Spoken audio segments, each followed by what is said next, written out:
Sa video ito, pag-usapan natin kung ano-ano ang mga requirements, proseso at kung magkano ang mababayaran sa pagpaparenew ng mga sasakyan. Kaya tara, samahan niyo ko at panoorin natin ang video na to. Pero bago yan, sa mga hindi pa nakasubscribe sa akin, kayo na ang bahala. So bago kayo mag-umpisa na mag-renew ng rehistro ng inyong sasakyan, make sure na condition yung sasakyan ninyo at gumagana lahat yung headlight, signal light, tail light or brake light, busina at wiper ng sasakyan ninyo para hindi po kayo magkakaproblema sa pagpunta ninyo sa LTO offices. So una sa mga requirements na dapat nating dalhin kung tayo ay magpaparenew ng ating mga sasakyan, dapat meron tayong photocopy ng ating OR at CR. Sa OR, makikita nyo doon ang renewal date ng inyong sasakyan. Pero pwede nyo rin itong malaman sa pamamagitan lamang ng mga plate number ng inyong sasakyan. For example, ito yung plate number ninyo, LTO1234. So yung last digit ng ating plate number, kagaya niyan ang naka-indicate dyan, April. Kasi nagbabase yan sa buwan. So kung 1, January, ganyan. Kung 7, July. Kung 0, October. So malalaman nyo po dito kung ano yung last digit ng inyong plate number at kung anong buwan kayo pwedeng mag-renew. Or anong buwan ma-expire ang registration ng inyong mga sasakyan. Tapos yung second to the last digit naman ng plate number ninyo ay naka-indicate po yan sa first 7 days of the month, second 7 days of the month, third, fourth, ganyan. So for example, yung second to the last digit ng inyong plate number ay 3, kagaya niyan. So dapat kayong pumunta doon first 7 days of the month. So kagaya niyan, 3, 4. So dapat April, first 7 days of the month kayo pumunta doon. At kung ang second to the last digit naman ay 4, 5, or 6, dapat second 7 days of the month kayo dapat pumunta doon. At kung 7 at 8, third 7 days of the month, 9 at 0 ay fourth 7 days of the month. So trivia lang po yun sa mga hindi pa nakakaalam. So balik na tayo dito sa requirements. So pangalawang requirements is yung Certificate of Emission. So maghanap kayo ng accredited na emission center sa inyong lugar. Pero kadalasan yan guys, nasa labas lang yan ng LTO offices. Minsan nga nasa gilid or sa harapan lang. So mas maganda talaga, mas maaga kayong pumunta sa mga emission center kasi minsan mahaba talaga yung pila. At may mga emission center naman na hindi masyadong maraming tao. So pumili kayo kung saan hindi masyadong maraming nakapila.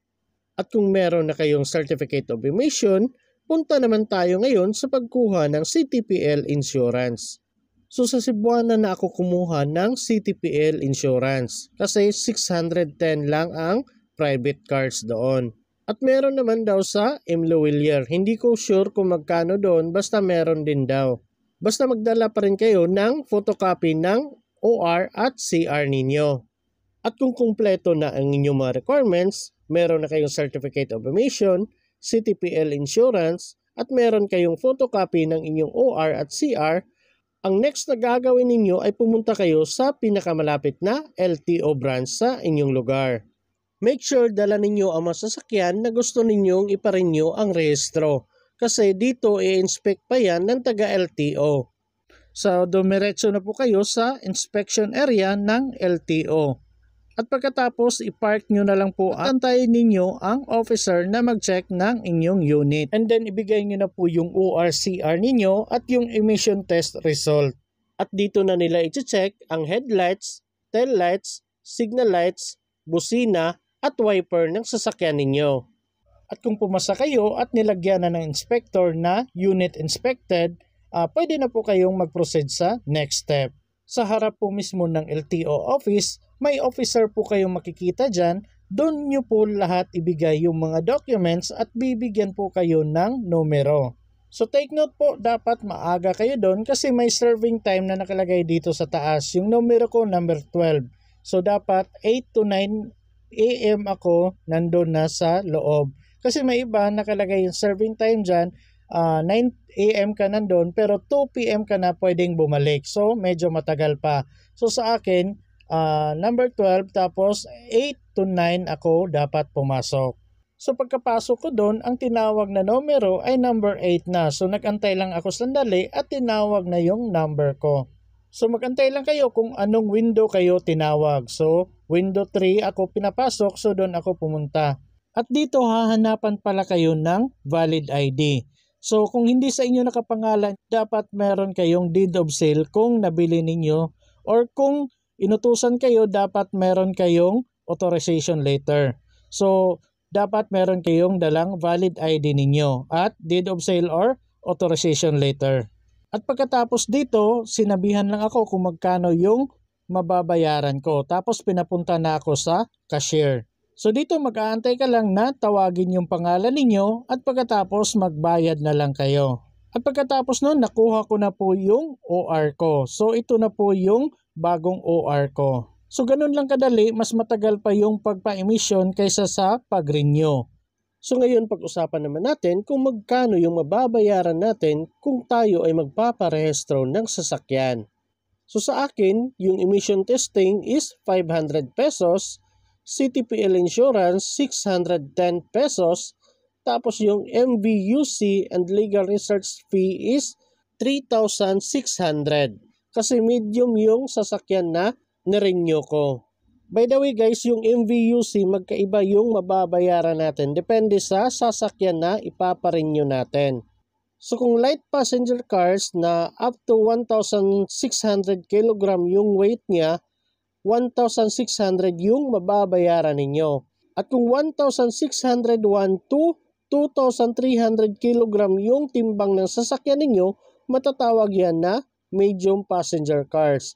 So, yung mababayaran ninyo na MVUC is 3,600.